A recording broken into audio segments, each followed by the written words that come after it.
Hello everyone, my name is Bardock, and today I'm going to be showing you some of the mix sets that I used most in the post-game to farm stuff out. Some of these are a little bit decoration heavy, so you might not be able to recreate them exactly, but you can still probably get pretty close. Alrighty, first up we've got my greatsword build that I specifically made for wake-up hits on Cold to Roth, or just, wake-up hits in general. That's literally the thing that it's best at, is wake-up hits. All of the skills and all of the stuff are all about maximizing wake-up hit damage. You can kind of use it as a general purpose greatsword set, but it's not going to do as much damage as other ones. Based simply on the fact that, like I said, it's for wake-up hits.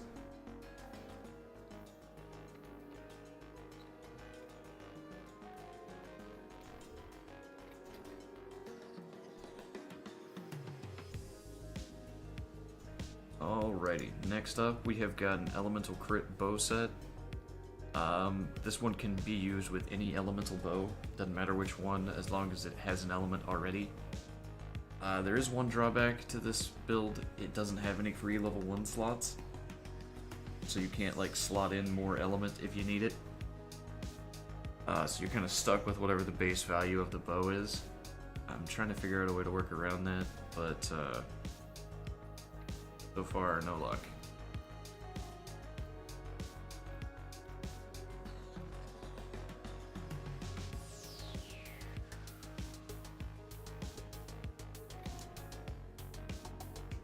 Alright, the third mix set I'm going to show you today is the mix set I made using the Behemoth Insect Glaive and some of the Behemoth parts.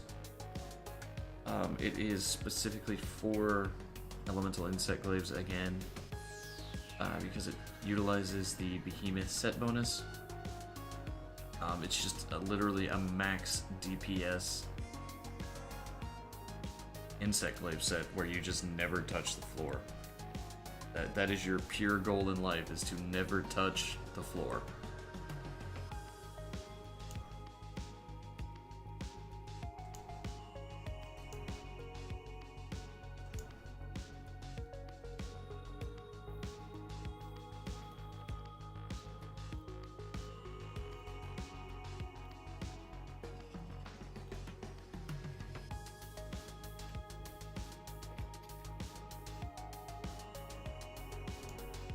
Next up, we've got a general purpose melee weapon build.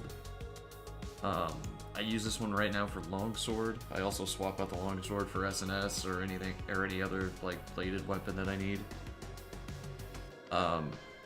It maximizes handicraft and attack, basically. It does work better with non-elemental weapons, because I do have a point of non-elemental boost built up into there. But yeah, other than that, it's just a handicraft damage heavy set. About all there is to it.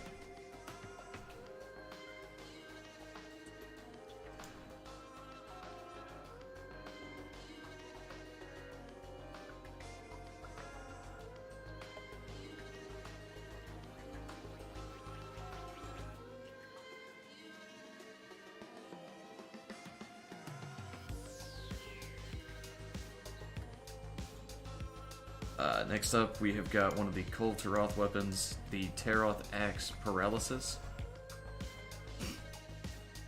This set uses the Zora Magdaros set bonus, which is critical status, to do its job.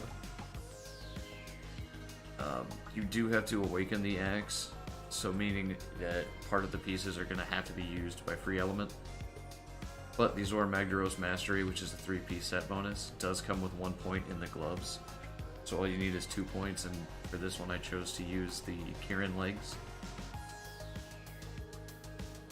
But other than that, it's probably one of the best paralysis setups in the game.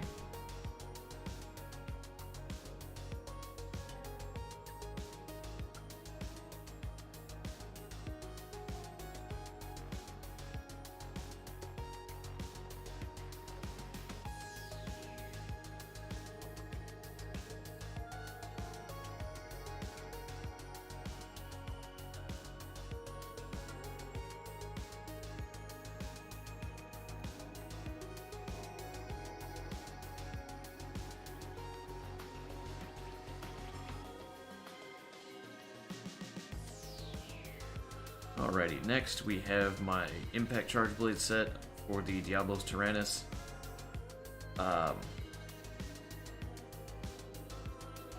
Really, there's not a lot to this one. Same as all the other ones, it does its job very well. It maximizes the damage output of the Diablos Tyrannus Switch Axe. Has artillery for the impact files, has a lot of weakness exploit and critical eye to try and overcome the negative affinity of the weapon. That's about it.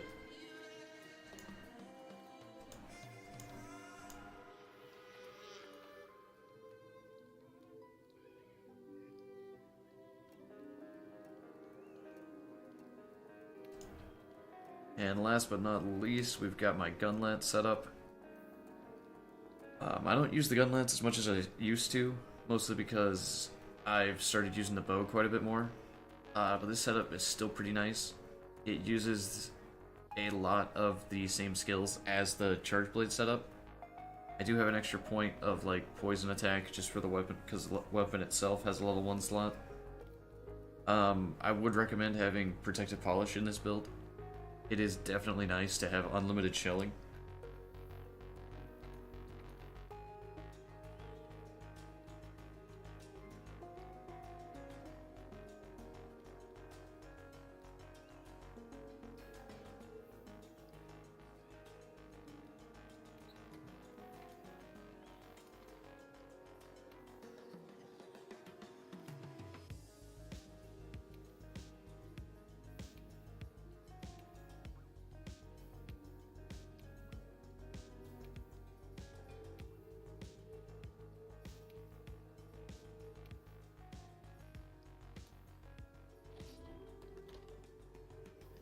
But other than that, that's going to just about wrap this episode up. I want to say thank you to everybody who watched. If you have any questions about other mix sets that I use, because as you could probably tell right there, I have about 80 of them, feel free to ask a question in the comments.